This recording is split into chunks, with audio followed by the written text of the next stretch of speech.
दोस्तों स्टडी 91 के YouTube channel पर आप सभी का बहुत बहुत स्वागत है। और दोस्तों आज मैं आपके लिए बहुत ही खास और स्पेशल वीडियो लेकर आया हूं।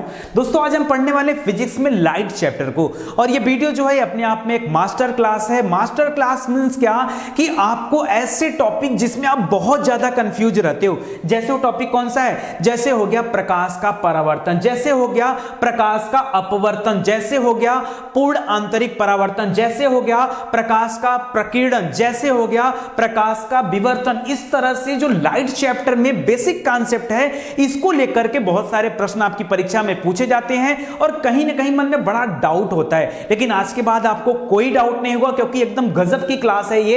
एक बार पढ़ेंगे आपका सारा कॉन्सेप्ट क्लियर हो जाएगा। ठीक है, तो चलिए तैयार हो जाइए आप सभी फिजिक्स, केमिस्ट्री और बायोलॉजी का लेक्चर लेने के लिए। आज से सीरीज स्टार्ट हो रही है और तैयार रहेगा। दोस्तों इस तरह के अच्छे वीडियो चाहिए तो जल्दी से हमारे स्टडी 91 चैनल को सब्सक्राइब करें और बेल आइकन को प्रेस करना ना भूलें। आइए स्टार्ट करते हैं। एकदम से घोल के आपको पिला दूंगा एक एक चीज, बड़े ध्यान से सुनिएगा मेरी बात। पहली कहानी मैं शुरू करने जा रहा हूं दोस्तों प्रकाश के परावर्तन से। परावर्तन, परावर्तन जो शब्द है क्या कहलाता है? परावर्तन मतलब कोई चीज आया और वहां से परावर्तित हो गया। परावर्तन शब्द को इंग्लिश में बोला जाता है रिफ्लेक्शन। क्या बोलते हैं? रिफ्लेक्ट कर जाना, रिफ्लेक्शन।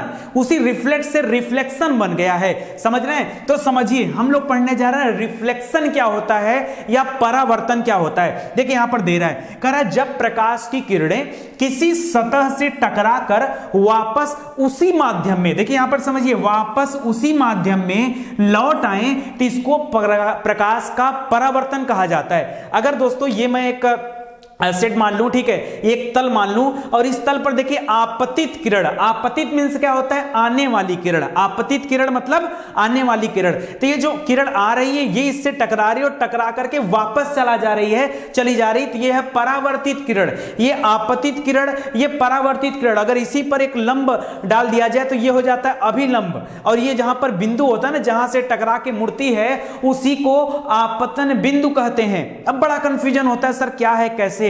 अभी दोस्तों गजब का एग्जांपल आपको देता हूं कि आपको क्यों पढ़ाया जा रहा है। दोस्तों मैं आपसे बार बार कहता हूं, कभी भी साइंस पढ़ो ना, आप पीछे का कारण जानो कि सर ये बता दीजिए प्रकाश का परावर्तन पढ़ने का मतलब क्या है, क्यों देख रहे हैं। अभी आगे एग्जांपल बताता हूं, आपको समझ में आ जाएगा। ठीक है, अब आगे इसी में बता रहा है। अभी तो आप समझ गए ना परावर्तन क्या होता है, एक लाइन का कॉन्सेप्ट है।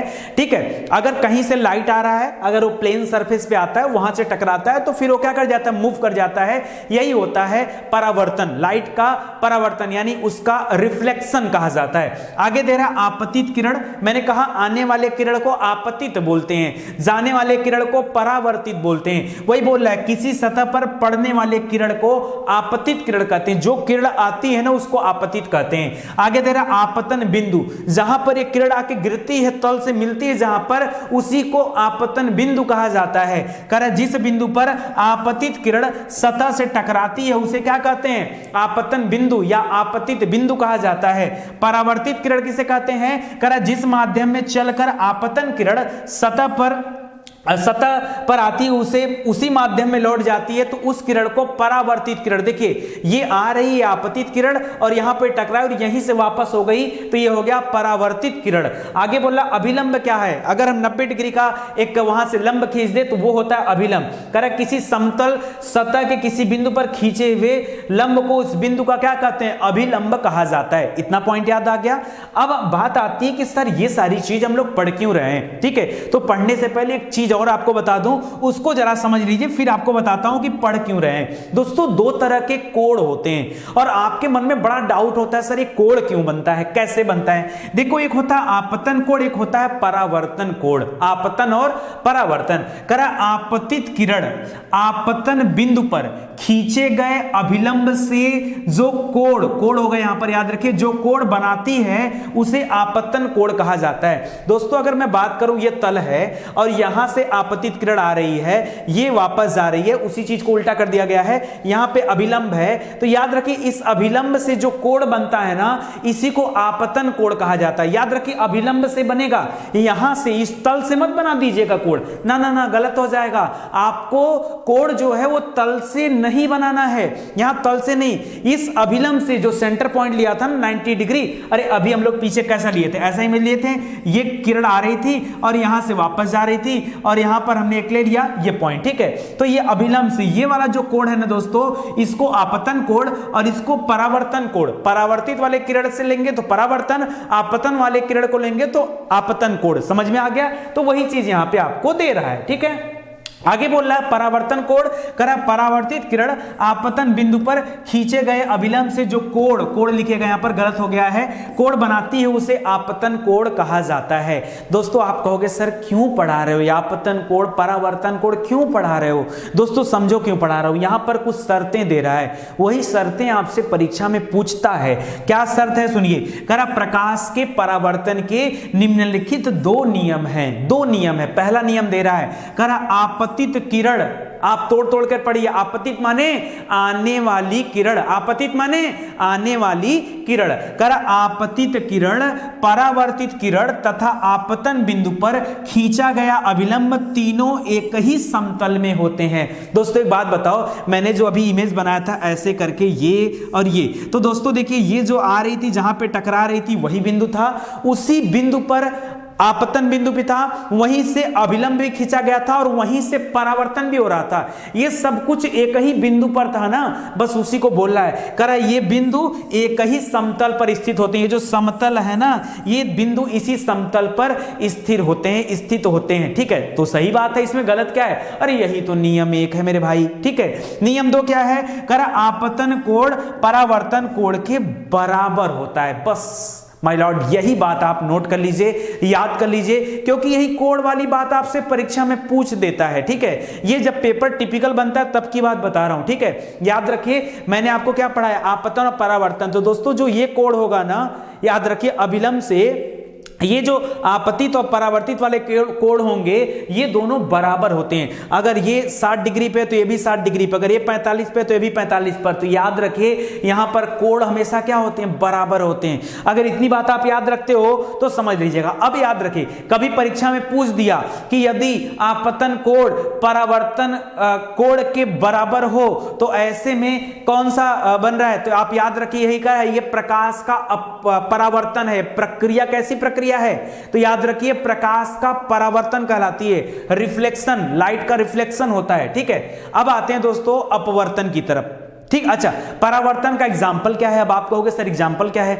दुनिया में सबसे ज्यादा एग्जाम्पल दोस्तों ये परावर्तन के ही मिलते हैं। पूछो कैसे? दोस्तों जब कभी, अब देखिए यहां पर एग्जाम्पल में नहीं दे पाया हूं मैं, इमेज भूल गया लगता है, यहां पर से एग्जाम्पल दिया है, ठीक है। अब बात आती है कि कैसे। दोस्तों आपने मिरर देखा होगा, आपके घर में मिरर होगा, रोज सस्ते संवरते होंगे। तो जब आप मिरर में देखते हैं तो याद रखें जो लाइट होती है ना उस मिरर पे टकरा करके आपको दिखाती है। आपका चेहरा जो होता है ये एक होता है प्रदीप्त, एक होता है अदीप्त, ठीक है। प्रदीप्त जहां से प्रकाश निकलता है वो प्रदीप्त होते हैं, ठीक है। जैसे बल्ब हो गया, ट्यूबलाइट हो गया, राड हो गया, और इस तरह से जो चीजें जलती हैं जहां से प्रकाश का उत्सर्जन होता है प्रदीप्त होता है। बाकी चीजें अदीप्त होती है क्योंकि वो प्रकाश दूसरे के प्रकाश से चमकती है, इसलिए वो अदीप्त होती हैं। तो ये चेहरा उस समतल दर्पण में जाकर के दिखता है और वहां से लाइट रिफ्लेक्ट होकर हमारे इस रेटिना में जाती है, तब वो चीज हमें दिखाई पड़ता है। और ऐसा याद रखिए प्रकाश के परावर्तन के कारण ही होता है। अगर प्रकाश का परावर्तन न होता तो आप अपनी आंखों से कुछ नहीं देख पाते, कुछ भी नहीं देख पाते। अगर आप मोबाइल देख रहे हो, अगर आप ये दीवार देख रहे हो, ये बुक्स देख रहे हो, ये कैमरा देख रहे हो, जो कुछ भी देख रहे हो उन्हें प्रकाश के परावर्तन के कारण ही हो रहा है। अदरवाइज आप कुछ देख नहीं पाते, क्योंकि जहां पर प्रकाश का परावर्तन नहीं होगा वहां पर ब्लैक होल होगा और कुछ नहीं होगा। क्यों? जहां पर प्रकाश का, वो कौन सा जगह जहां प्रकाश का परावर्तन नहीं होता है? तो याद रखिए कहां पर? ब्लैक होल में, वहां पर प्रकाश भी सोख जाता है, ठीक है, याद रखिएगा। आगे बढ़ते हैं, प्रकाश का अपवर्तन क्या होता है? ध्यान समझिए, अपवर्तन दोस्तों इसको इंग्लिश में रिफ्रैक्शन बोलते हैं। क्या बोलते हैं? वो रिफ्लेक्शन था, रिफ्लेक्ट करने की बात हो रहा था, यहां पर रिफ्रैक्शन होता है, फ्रैक्शन, ठीक है, रिफ्रैक्शन। कर अपवर्तन का अर्थ होता है रास्ते में आया बदलाव, रास्ते में आया बदलाव, यानी रास्ता भटक गया, बदल गया रास्ता। करा या सीधे रास्ते से फेर देना, यानी उसका रास्ता अलग हो जाना। इस प्रकार प्रकाश के अपवर्तन की परिभाषा इस प्रकार दी जा सकती है कि जब प्रकाश की कोई किरण किसी विरल माध्यम से किसी सघन माध्यम में, अब आपको सबसे बड़ा डाउट ये हो जाता है सर ये विरल माध्यम और सघन माध्यम क्या है? दोस्तों अगर मैं बात करूं वायुमंडल की, माध्यम विरल है, ठीक है। और अगर मैं बात कर दूं ठोस की या जल की, तो वहां पर सघन माध्यम, माध्यम है, ठीक है। तो कह रहा है जब प्रकाश यानी जब लाइट विरल माध्यम से सघन माध्यम की तरफ आती, कहां पर, विरल से सघन, याद रखिएगा, उल्टा मत बोलिएगा, सघन से विरल मत बोलिएगा, गलत हो जाएगा, ठीक है। क्या बोलेंगे, विरल से सघन कहां पर आ रही है, देखिए जब प्रकाश की किरण विरल माध्यम से किसी सघन माध्यम में प्रवेश करती है तो वे किरण अपने मार्ग से थोड़ा सा विचलित हो जाती है और इसी को प्रकाश का अपवर्तन कहते हैं, ठीक है। लाइट का क्या बोलते हैं, रिफ्रैक्शन कहते हैं। आप कहोगे सर एग्जांपल दीजिए, आइए एग्जांपल की बात करते हैं। दोस्तों अगर आपने कभी अपने घर में ग्लास ले लीजिए, ग्लास में आधा गिलास पानी भर दीजिए और उसमें एक पेंसिल डालिए। दोस्तों जब आप साइड से देखेंगे ना तो पेंसिल आपको तिरछी नजर आएगी, पेंसिल नहीं, अगर आप उसमें कोई छड़ डाल देंगे तो भी तिरछी नजर आएगी, अगर आप उसमें पेन डालेंगे तो भी तिरछा नजर आएगा, अगर आप उसमें कोई चम्मच भी डाल देंगे तो भी वह तिरछा ही नजर आएगा। ऐसा क्यों हो रहा है, तो याद रखिए जो पेंसिल का बाहरी हिस्सा है जो पानी से बाहर है वो विरल माध्यम में है और जो पानी के अंदर वाला हिस्सा है वो सघन माध्यम में है। और जब लाइट क्या करती, विरल माध्यम से सघन माध्यम में जाती है तो याद रखिए वहां पर ये थोड़ा सा चेंज हो जाता है। तो याद रखिए भाई हर चीज लाइट के इफेक्ट पे ही तो दिख रही है। अगर मान लो हमें दीवार दिखाई दे रही तो लाइट है तभी तो दिख रहा है, अगर लाइट ना होता तो क्या कभी कोई रिफ्लेक्शन हो पाता, रिफ्लेक्शन ही नहीं होता। तो उसी रिफ्लेक्शन की बात करें, उसी रिफ्लेक्शन से रिफ्रैक्शन होने जा रहा है। ये जो हमें पेंसिल दिखाई दे रही है जो आधा पानी के बाहर है वो रिफ्लेक्शन की वजह से दिखाई दे रहा है, वहां पर प्रकाश का परावर्तन हो रहा है। ये अगर मुझे दिख रहा है, ठीक है, तो ये क्या है, प्रकाश का परावर्तन की वजह से हमें दिख रहा है। लेकिन जो पानी के अंदर वाला हिस्सा है वहां पर रिफ्रैक्शन आ जा रहा है, जबकि यहां पर फ्लेक्शन था, रिफ्लेक्शन। ये प्रकाश का परावर्तन है और यहां पर प्रकाश का अपवर्तन आ रहा है। अपवर्तन हो रहा है क्योंकि ये सरल माध्यम से विरल माध्यम से सघन माध्यम की तरफ जा रही है, ये विरल से सघन, इस वजह से यहां पर ये टेढ़ा नजर आ रहा है। और अगर अविलंब यहां पे खींच लिया जाए तो आपको समझ में आ जाएगा, ठीक है। इसको याद रखिए, यही चीजें हैं। इस तरह के बहुत सारे उदाहरण मिलते हैं, सिर्फ एक उदाहरण नहीं दोस्तों, यानी कुल मिला जुलाकर भ्रम बनता है कि पेंसिल तिरछी है। नहीं, पेंसिल तिरछी नहीं, पेंसिल सीधी है लेकिन दिख वैसी रही है। दोस्तों अगला दिखा रहा हूं, देखिए अगर दोस्तों मैं यहां पे लाइट ले लूं, टार्च ले लूं, ठीक है, और यहां पर टार्च यहां पर जलाया जाए तो याद रखिए दोस्तों यहां पर रिफ्लेक्शन जो होगा ना कुछ ही होगा, रिफ्लेक्टेड रेज। रिफ्लेक्शन जाने ना, अगर पानी की सतह पर दोस्तों आपने टार्च जैसे जला रखा है तो रिफ्लेक्शन तो होगा ना, रिफ्लेक्शन अलग चीज हो गई। अगर मैं रिफ्रैक्शन की बात करूं यानी इस अपवर्तन की बात करूं जो पढ़ा रहा हूं आपको, तो दोस्तों याद रखिए जब ये जाएगा ना तो यहां पर जो टार्च है ना उसकी रोशनी तिरछी हो जाएगी। क्या हो जाएगी, तिरछी हो जाएगी, सीधी न जाकर क्या हो जाएगी, तिरछी हो जाएगी। क्यों, क्योंकि यहां पर जो लाइट है, जो टार्च है वो विरल माध्यम में और यहां जल के अंदर जो प्रकाश जा रहा है वो सघन माध्यम में जा रहा है, इस वजह से ऐसा हो रहा है। और वही काम अगर नीचे से ऊपर की तरफ करेंगे तो भी वैसा होता है, लेकिन अलग चीज है, ठीक है। अभी आगे और भी एग्जांपल देता हूं आपको, बेहतरीन एग्जांपल दूंगा क्योंकि यहां पर क्वेश्चन बहुत सारे बनते हैं, ठीक है। अब आगे दे रहा है पानी में सिक्का का ऊपर उठा हुआ दिखाई देना। दोस्तों कभी आप पानी में सिक्का डाल लो, देखोगे ध्यान से ना वो सिक्का हमेशा ऊपर उठा हुआ दिखाई देता है। एक्चुअली में वो कॉन्सेप्ट भी किसके वजह से होता है, ये प्रकाश के अपवर्तन के कारण होता है। एक एक नंबर का प्रश्न यहां से बनता है, एक एक नंबर का, कि ऐसा क्यों होता है। 4 ऑप्शन दे देगा, प्रकाश का परावर्तन, प्रकाश का अपवर्तन, ठीक है, प्रकाश का प्रकीर्णन, ठीक है, पूर्ण आंतरिक परावर्तन। समझो क्या होता है परावर्तन, तो सबसे सिंपल चीज है, रिफ्लेक्शन सबसे आसान है, रिफ्रैक्शन जो बता रहा हूं उसको समझो आप, ठीक है। तो ये है, तो ये पानी में जो सिक्का ऊपर उठा हुआ दिखाई देता है वो भी किस वजह से, वो किस वजह से, याद रखिए ये दोस्तों रिफ्रैक्शन के कारण ही दिखाई देता है, अपवर्तन की वजह से दिखाई देता है। आगे दे रहा है दोस्तों तारों का टिमटिमाना।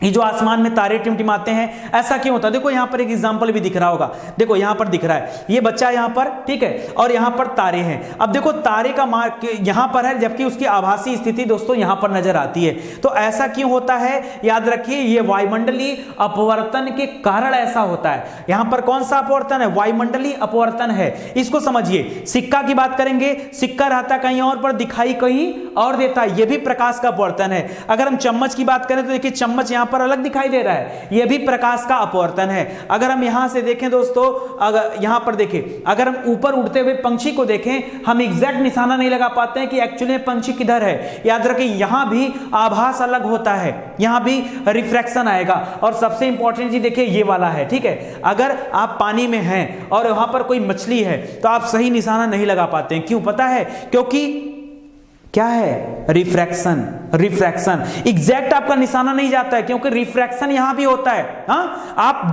मछली आपको दिखेगी कहीं और, जैसे चम्मच आपको दिख यहां रहा है, एक्चुअल में यहां थोड़े है, ये आपको सिर्फ आभास हो रहा है, ये आपको आभास हो रहा है। याद रखिए अपवर्तन में क्या बनता है? भ्रम की स्थिति बनती है कि ऐसा है। याद रखिए, तो यहां पर बड़ा सूझबूझ वाला सवाल है, यहां पर याद रखिएगा, ठीक है। और यहां से खूब प्रश्न पूछे जाते हैं। अगला बढ़ते हैं दोस्तों, अगला है प्रकाश का पूर्ण आंतरिक परावर्तन। ध्यान से समझिएगा क्या होता है। आपको एकदम बेसिक कॉन्सेप्ट पढ़ा रहा हूं, शायद इतना बेहतर कॉन्सेप्ट आपको मिलने वाला नहीं है। ध्यान से मेरी बात को सुनिएगा। अगर मैं बात करूं दोस्तों पूर्ण आंतरिक परावर्तन का, कि टोटल इंटरनल रिफ्लेक्शन क्या होता है, वो परावर्तन था। ये टोटल इंटरनल क्या है? रिफ्लेक्शन है। ये अपवर्तन नहीं, परावर्तन का ही एक रूप है। लेकिन यहां पर देखिए लिखा है कि प्रकाश का पूर्ण आंतरिक परावर्तन वास्तव में परावर्तन का ही क्या होता है? एक रूप होता है, जिसके लिए विशेष शर्तें होती हैं, तब ऐसा होता है। क्रिटिकल कंडीशन इसके लिए होती है। क्रिटिकल मतलब क्रिटिकल नहीं बोलेंगे, मतलब सामान्यतः जल्दी नहीं देखा जाता है, लेकिन इसको हमें ध्यान देना है। कैसे कर? पूर्ण आंतरिक परावर्तन को समझने के लिए सबसे पहले आपको क्रांतिक कोण समझना होगा।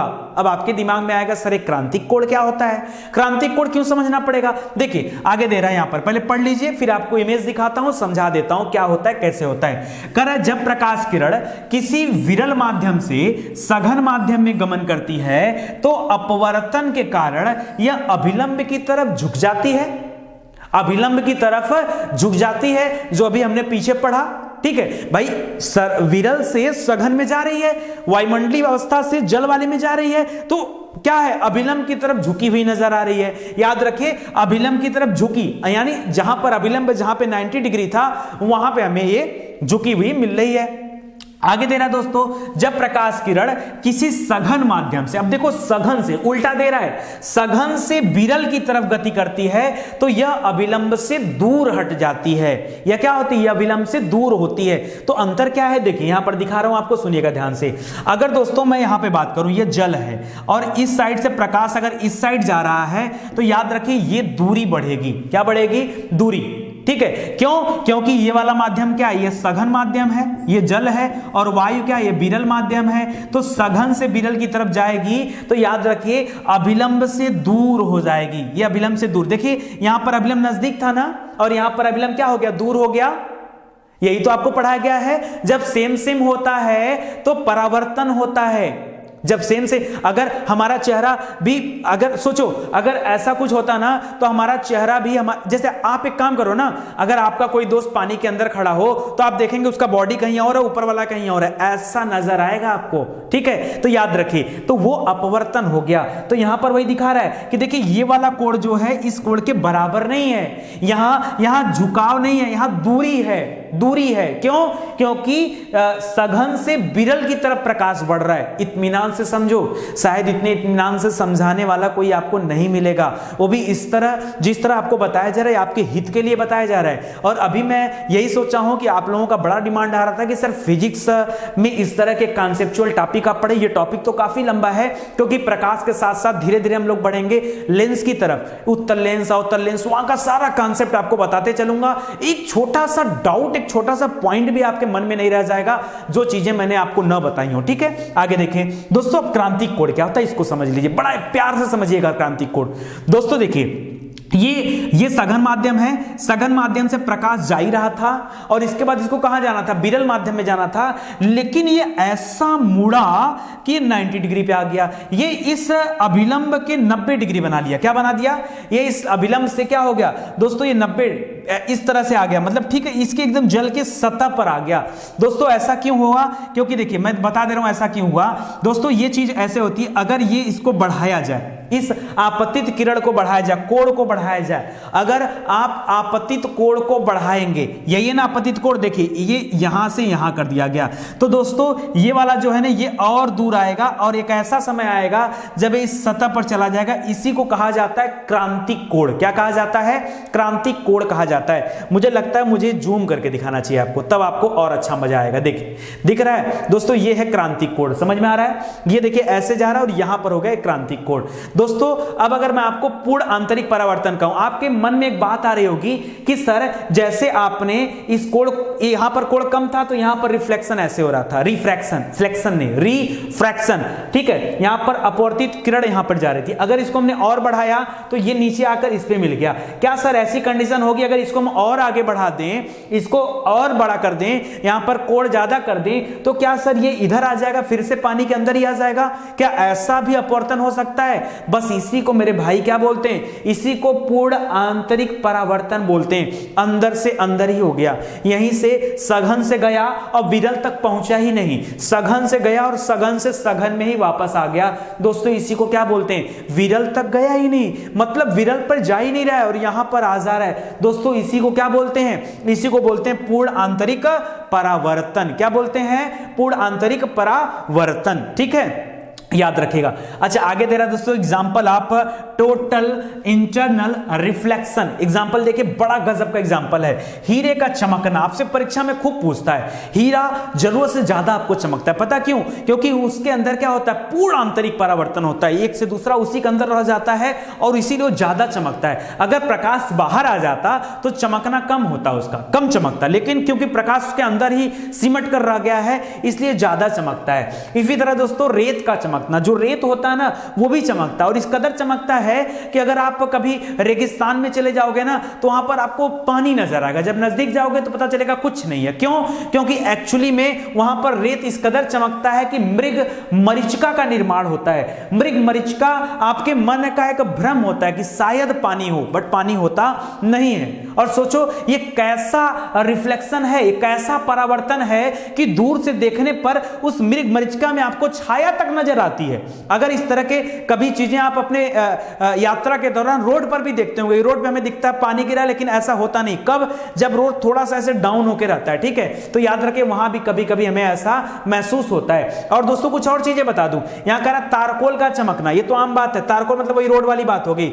बर्फ का चमकना, बर्फ में भी दोस्तों याद रखिए यहां पर टोटल इंटरनल रिफ्लेक्शन होता है। ऑप्टिकल फाइबर, ऑप्टिकल फाइबर जिसको OFC बोला जाता है वो भी चमकता है। दोस्तों रोड के किनारे इस तरह के मिलते होंगे, नीचे की तरफ एक लाइट जलता है और ये लास्ट तक चमकता रहता है, ठीक है, ऊपर तक जहां तक इसके पॉइंट पहुंचते हैं, ठीक है, तो वो इसके वजह से। इंडोस्कोपी सबसे महत्वपूर्ण आपको याद रखना, इंडोस्कोपी। अब देखिए इंडोस्कोपी में एक्चुअली में कैसे होता है पूर्ण आंतरिक परावर्तन, मैं एक बार आपको दिखाना चाहूंगा। देखिए होता क्या दोस्तों, यहां पर डॉक्टर है, ठीक है, ये डॉक्टर देखता है और इंडोस्कोपी के माध्यम से यहां पे चीजें होती हैं, ठीक है, एक लाइट यहां पर डाला जाता है, ये लाइट टकराते हुए देखिए ऐसे ऐसे टकराते हुए यहां तक जाती है और यहां से टकराते हुए वापस तक आती है और इनको दिखाई देती है, ठीक है, और इससे इनको समझ में आ जाता है। इस तरह से इंडोस्कोपी काम करता है। एक बार डिटेल में दिखाना चाहूंगा इमेज बनाकर, ठीक है, देखिए यहां पर इमेज है, करा यहां पर लाइट बीम, यहां पर एक प्रकाश की किरण यहां पर छोड़ी जाती है जो रिफ्लेक्ट होती रहती है, ठीक है, यहां पर, और ये लड़ते हुए कहां जाती है? इस जगह पर, इस तरीके से निकलती है और अंदर की चीजें हमें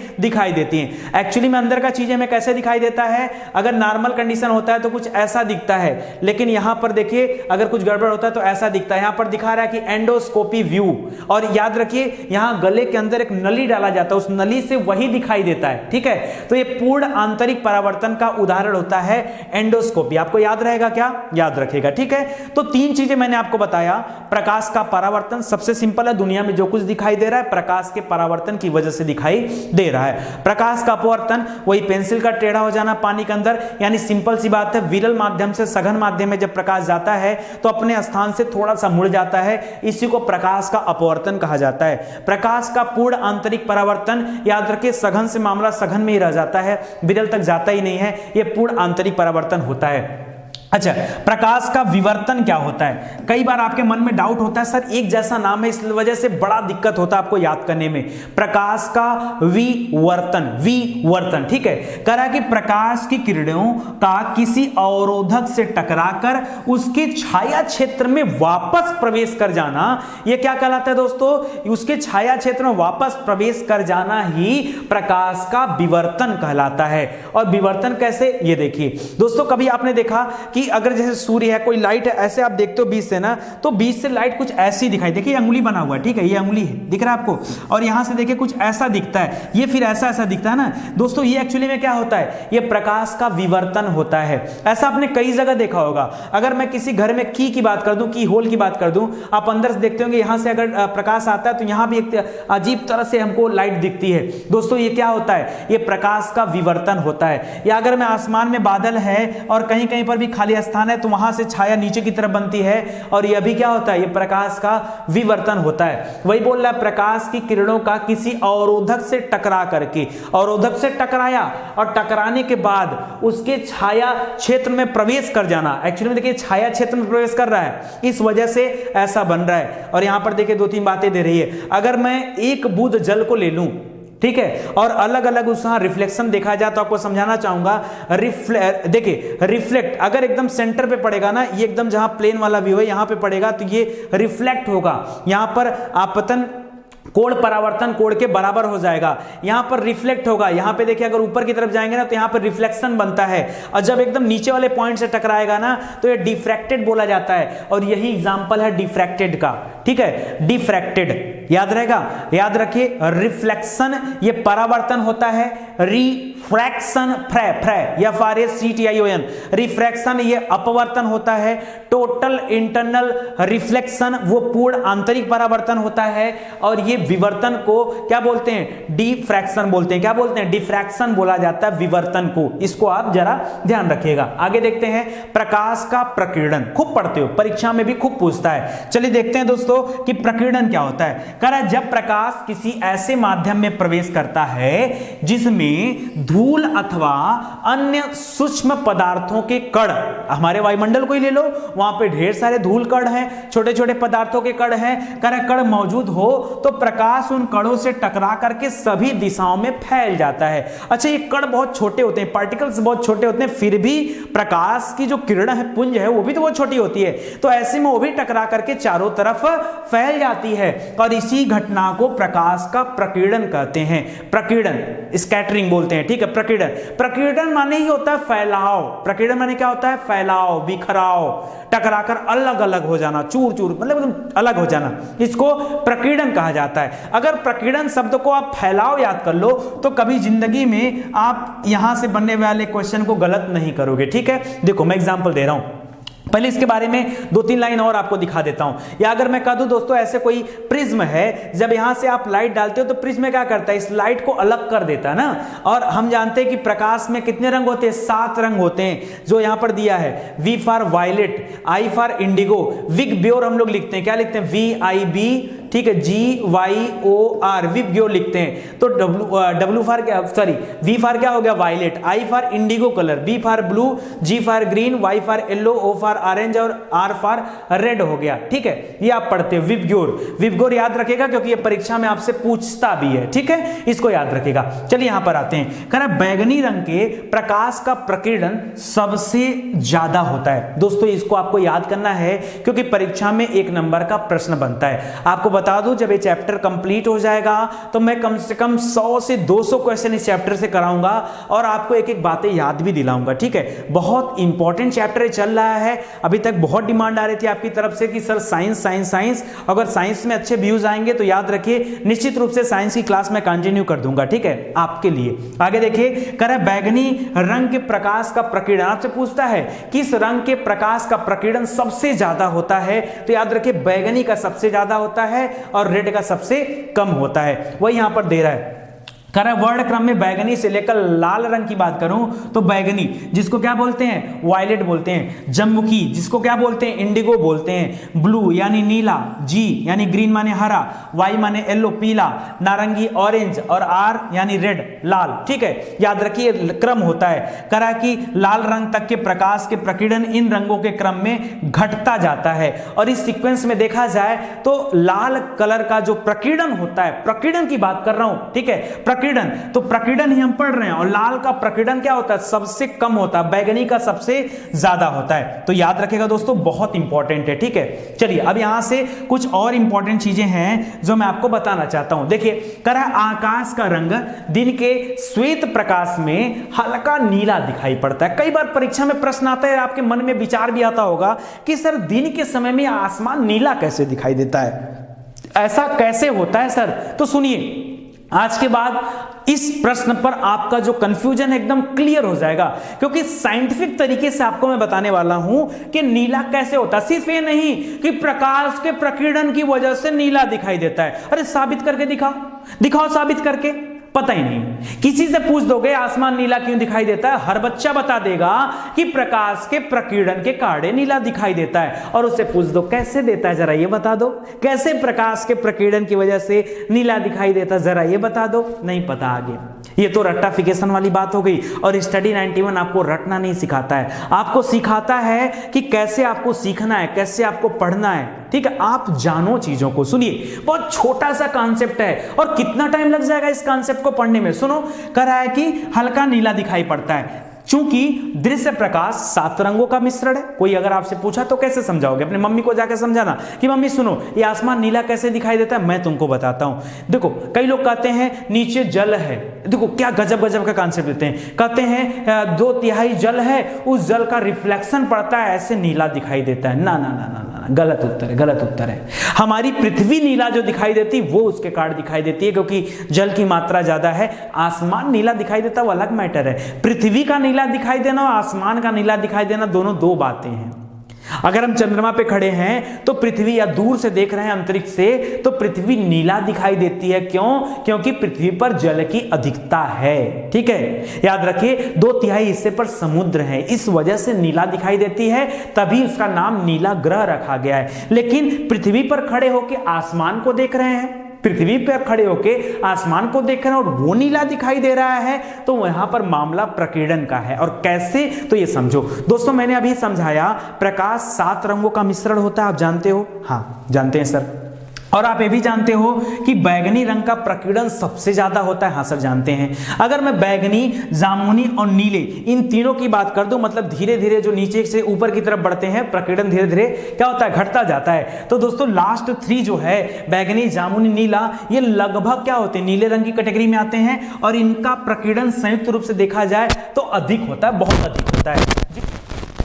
आकाश में और उनके बिखरने के प्रभाव से ही आसमान हल्का नीला दिखाई देता है। तो क्या बताना आपको, याद रखिए कि बैगनी रंग का जो प्रकीर्णन होता है वो नीला होता है। इस वजह से जब छोटे छोटे कण से टकराता है प्रकाश, तो प्रकाश का फैलाव होता है। उस फैलाव में प्रकीर्णन जिसका ज्यादा होगा वो हावी हो जाता है। ऐसे में केवल बैगनी आसमान तो दिखता नहीं, वो नीला दिखता है। क्यों? क्योंकि बैगनी के साथ जामुनी और नीला रंग भी आके मिश्रित हो गया है। इस वजह से संयुक्त रूप से वो प्रकाश कैसा दिखाई देता है, तो याद रखें नीला दिखाई देता है संयुक्त रूप से। ठीक है, और तभी हमारा आसमान कैसा दिखाई देने लगता है, नीला दिखने लगता है, क्योंकि वहां पर क्या है, छोटे छोटे धूल के कण है, उन्हीं की वजह से ऐसा होता है। लेकिन करा यदि पृथ्वी के परितः वायुमंडल न होता, अगर हमारे चारों तरफ वायुमंडल न होता, तो मामला नीला का था ही नहीं। फिर तो हमको आसमान कैसा दिखता, काला दिखता, जैसा कि अंतरिक्ष में हमको दिखता है, जैसा कि चंद्रमा पर खड़े होकर हमें दिखता है। चंद्रमा पर वायुमंडल है नहीं,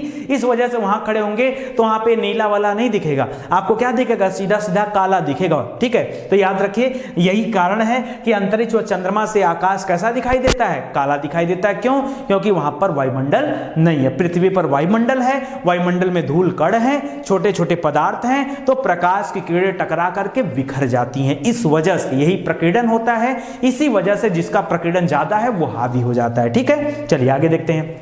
कह रहा है कि सर सीवी रमन का नाम सुना होगा, इनको नोबेल प्राइज भी मिला था भाई, याद रखिए भारतीय व्यक्ति हैं। सर सीवी रमन ने प्रकाश के प्रकीर्णन का विस्तृत अध्ययन किया था, जिसके लिए उन्हें 1930 में नोबेल पुरस्कार से सम्मानित किया गया था। तो याद रखिएगा, बहुत इंपॉर्टेंट है। ठीक है, चलिए आगे देखते हैं। अच्छा, इस इमेज के बारे में आगे बताता हूं। ठीक है, यहां पे सुनिए ध्यान से दोस्तों। यहां कह रहा है अगर हम सूर्योदय की बात कर लें या सूर्यास्त की बात कर लें, यानी जब सूर्योदय होता है, जब सूर्य उगता है तो हमें लाल दिखता है, और जब सूर्यास्त होता है तो भी सूर्य लाल दिखता है, लेकिन दोपहर के समय में सूर्य हमें कभी लाल नहीं दिखाई देता है। तो आपके मन में एक कामना होती है कि सर ऐसा कैसे होता है, ऐसा कैसे और ऐसा क्यों होता है। तो वही बता रहा है कि सूर्योदय और सूर्यास्त के समय सूर्य का लाल दिखाई देना ऐसा क्यों होता है। करा इसका कारण प्रकाश का प्रकीर्णन है, इसमें भी प्रकीर्णन कारण है। हाँ सुनिए, करा सूर्योदय और सूर्यास्त के समय सूर्य की किरणें वायुमंडल में काफी अधिक दूरी तय करके हमारे पास तक पहुंचती हैं। अब आप कहोगे सर कैसे। दोस्तों, अगर मैं एक ग्लोब ऐसे बना लूं और सूर्य यहां पर है, यहां पर है, यहां पे, तीन कंडीशन है, तो ये वाला सूर्य हमारे नजदीक होता है, जबकि ये वाला क्या होता है, इस हमसे दूर होता है। तो जब सूर्योदय होता है तब, और जब सूर्यास्त होता है तब सूर्य की दूरी हमारे पृथ्वी से ज्यादा होती है, और जब हमारे सर पे होता है तब उस समय दूरी क्या होती, कम होती है। तो याद रखिए क्या कर रहा है कि इस समय वायुमंडल में काफी अधिक दूरी पर प्रकाश होता है, इसलिए प्रकाश को ज्यादा दूरी तय करना पड़ता है। ठीक है, और तब वो हमारे आंखों में पहुंच पाता है। इन किरणों का मार्ग में धूल के कणों आदि के द्वारा बहुत अधिक मात्रा में प्रकीर्णन हो जाता है। इसी क्रम में लाल रंग की किरणों को छोड़ करके बाकी किरणें क्या हो जाती, बिखर जाती हैं। लाल रंग जिसका प्रकीर्णन सबसे कम होता है वही हमारी आंखों तक सुगमता से, आसानी से पहुंच पाता है, बाकी पहुंच ही नहीं पाता। वजह क्या है, सूर्य की दूरी। अगर सूर्य दूर ना होता, सूर्योदय सूर्यास्त का समय दूर होगा, तो अगर भी दूर ना होता, अगर ये दूर ना होता तो ऐसी समस्या ही नहीं आती। दूरी की वजह से प्रकाश धीरे पहुंच पाएगा, और ऐसे में क्या होता है, प्रकाश तिरछा भी आता है, सीधा तो आता नहीं है, तिरछा आता है। तो तिरछा ऊपर से धूल के कण ये क्या करते हैं, प्रकीर्णित कर देते हैं, प्रकाश को फैला देते हैं। तो जिसका प्रकीर्णन सबसे कम होता है वही बचा रह जाता है। इसीलिए वायुमंडल भी हमें लालिमा जैसा दिखाई देता है। सूर्योदय होता है तो लाल वायुमंडल दिखता है, सूर्यास्त के समय भी लाल दिखता है वायुमंडल ना। तो याद रखिए ऐसा महसूस होता है, समझ रहे हैं। आगे दे रहा दोपहर के समय, क्योंकि दोपहर के समय सूर्य की किरणों के द्वारा दूरी कम तय की जाती है। क्यों, क्योंकि वो ठीक हमारे ऊपर होता है। तो ऐसे में याद रखिए प्रकीर्णन बहुत कम हो पाता है, और लगभग सभी किरणें हमारे तक आती हैं, और सब किरणें यदि मिला दिया जाए तो सफेद रंग बनता है। इन सातों किरणों को मिला करके कौन सा रंग बनता है, श्वेत रंग बनता है। इसलिए दोपहर के समय में सूर्य हमें कैसा दिखाई देता है, सफेद यानी श्वेत दिखाई देता है। इसको याद रखिएगा। अब दोस्तों थोड़ा सा जान लेते हैं प्रकाश के बारे में। 2-3 लाइन बता देता हूं, क्योंकि परीक्षा में खूब पूछता है। ठीक है, देखिए प्रकाश क्या होता है। जो 2-3 लाइन लिखा हूं अपने आप में मोस्ट इंपॉर्टेंट है। प्रकाश एक तरह की ऊर्जा है। प्रकाश क्या है, ऊर्जा है। तभी तो इस ऊर्जा को अलग अलग चीजों में हम लोग क्या कर लेते हैं, कन्वर्ट कर लेते हैं, परिवर्तित कर लेते हैं। कह रहा है जो विद्युत चुंबकीय तरंगों के रूप में क्या होती है, संचारित होती है। संचारित मतलब एक स्थान से दूसरे स्थान पर गमन करना। तो कैसे होती है, याद रखिए विद्युत चुंबकीय तरंगों की तरह जो है संचारित होती है। और अगर इसके हम तरंग दैर्ध्य की बात करें तो याद रखिए 3900 एंगस्ट्रॉम से लेकर के 7800 एंगस्ट्रॉम के बीच में इसकी तरंग दैर्ध्य होती है। ठीक है, याद रखिएगा। और प्रकाश के प्रकीर्णन वाले मामले में और तरंग दैर्ध्य में क्या होता है, विपरीत संबंध होता है। इसको भी जरा ध्यान दीजिएगा।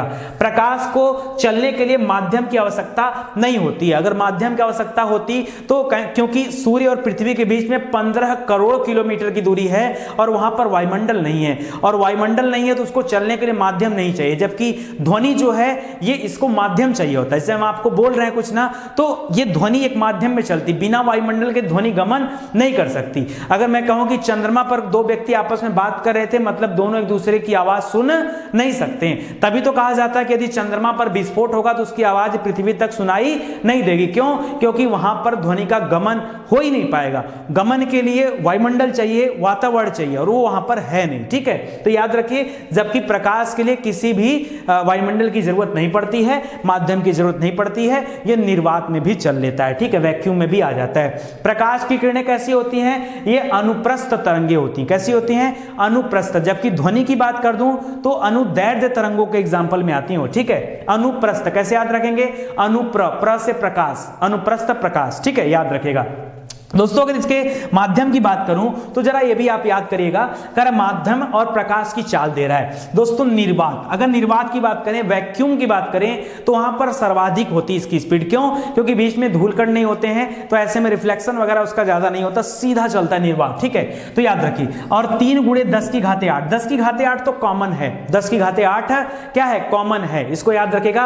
और 3 × 10⁸ मतलब क्या हो गया? 3 लाख किलोमीटर प्रति सेकेंड। ठीक है, तो ये इतना बता। अच्छा ये मीटर पर सेकंड में दिया ना, तो 8 लगा है। ठीक है, किलोमीटर में नहीं, मीटर में। तो 3 जीरो कम कर लेंगे, 10⁵5 करेंगे तब किलोमीटर प्रति सेकंड आ जाएगा। ठीक है, तो याद रखेगा ये दे रहा है। अगर उसी तरह पानी की बात करें तो पानी में उसकी चाल कितनी होती है? यहां पर याद रखें 3.10⁸ मीटर पर सेकंड, यहां पर 2.25 × 10⁸ मीटर पर सेकंड। ठीक है, तीसरे नंबर पे कांच दे रहा है, इसमें 2 × 10⁸ हो जाएगा।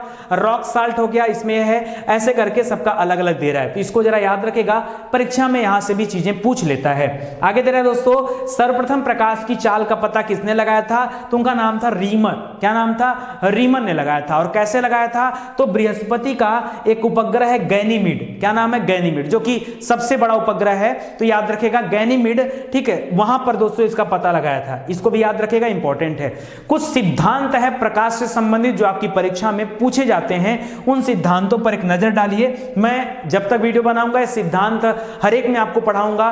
क्यों? क्योंकि इंपॉर्टेंट है, आप भूलो ना, परीक्षा में आया तो आप कर ले जाओ, इस वजह से। ठीक है, करा प्रकाश का कणिका सिद्धांत। तो कणिका सिद्धांत दोस्तों न्यूटन ने दिया। किसने दिया? न्यूटन ने दिया कणिका सिद्धांत। कण, एक कण के बारे में बताया न्यूटन बाबा ने। ठीक है, तो न्यूटन ने याद रखेगा। तरंग सिद्धांत किसने दिया है? हाइगेंज ने दिया। तरंग बहुत हाई स्पीड से बढ़ती है, तो तरंग हाइगेंज याद रखेगा। हाइगेंज, गेंज की जगह हाई रेंज याद रख लीजिए। ठीक है, तरंग का रेंज कैसा होता है? बहुत हाई होता है, तो याद रखे हाई रेंज। ठीक है, हाई रेंज। ठीक है, याद रखेगा। और कण, कण बहुत हैं, तो कण टन में हैं, कई टन हैं कण, तो टन से याद रखें न्यूटन। तो कणिका सिद्धांत किसने दिया? न्यूटन ने दिया। और याद रखें तरंग सिद्धांत किसने दिया? हाई रेंज ने दिया। दोस्तों परीक्षा में अगर इस तरह पढ़े रहेंगे ना तो गलतियां नहीं होगी, बता ले जाओगे, क्योंकि यहां पर एक छोटा सा ट्रिक भी आपको याद दिला सकता है। और ट्रिक हमेशा ऐसा होना चाहिए जो उसी अक्षर में छिपा हो, उसी अक्षर में छिपा हो, अलग से कुछ याद ना करना पड़े। करा प्रकाश का विवर्तन सिद्धांत किसने दिया था? ये ग्रोमाल्डी ने दिया है। किसने दिया है? ग्रोमाल्डी ने। क्या दिया है? विवर्तन सिद्धांत दिया, प्रकाश का विवर्तन दिया है। ठीक है, डिफ्रैक्शन जो पढ़ रहे थे। व्यतिकरण सिद्धांत अभी आगे बताऊंगा, प्रकाश का व्यतिकरण क्या होता है। तो व्यतिकरण सिद्धांत दिया दोस्तों थॉमस यंग ने। व्यतिकरण यानी किसने दिया? थॉमस यंग ने। ठीक है, व्यतिकरण यंग ने। तो व्यक्ति कैसा है? जवान है, यंग है, तो याद रखिए यंग। और विवर्तन में ग्रोमाल्डी याद रखेगा, ग्रोमाल्डी। ठीक है, आगे देखिए, आगे दे रहा है क्वांटम सिद्धांत किसने दिया है? मैक्स प्लांट ने दिया है। क्वांटम सिद्धांत, प्रकाश का क्वांटम सिद्धांत मैक्स प्लांट ने दिया है, क्वांटम। आगे दे रहा है कि विद्युत चुंबकीय तरंग सिद्धांत किसने दिया है? मैक्सवेल ने दिया है। मैक्सवेल ने विद्युत चुंबकीय तरंग सिद्धांत दिया है। और फोटॉन सिद्धांत ये आइंस्टीन ने दिया है, एल्बर्ट आइंस्टीन ने फोटॉन सिद्धांत दिया है। दोस्तों याद रखेगा, जबकि न्यूटन जी ने कणिका सिद्धांत दिया था, तरंग वाला हाइगेंस ने दिया था। तो ये सब याद रखेगा, आपके लिए मोस्ट इंपॉर्टेंट है। और आगे भी इस तरह के हम वीडियोस बनाते रहेंगे। और अगर आप हमारे साथ रहेंगे और वाकई में आप लोग सच में पढ़ना चाहते हैं, देखिए अभी क्या है ना, जब तक पीएससी का एग्जाम था तब तक लोग एक्टिव थे। जैसे ही पीएससी का एग्जाम बीता, अब सारे लोगों ने अपनी किताबें बंद कर दी और क्या लगा है पढ़ाई में। जब एग्जाम आएगा तो देखा जाएगा। और यही वजह है कि आपका सिलेक्शन नहीं होता। सिलेक्शन यार कंटिन्यूटी के साथ जो पढ़ेगा ना उसी का हो सकता है, कंटिन्यूटी। और आपके अंदर तो एनर्जी है नहीं। जब एग्जाम आ गया, जब एडमिट कार्ड आ जाता है, तब आप एक्टिव होते हो। आज ही मैं कह रहा हूं कि आज से आप एक्टिव होकर पढ़ाई करो। अगर आपका एग्जाम ना निकल गया तो आप बताना। और एग्जाम क्यों नहीं निकलेगा मेरे भाई? अगर आप चीजों को पढ़े होंगे तो एग्जाम क्यों नहीं निकलेगा?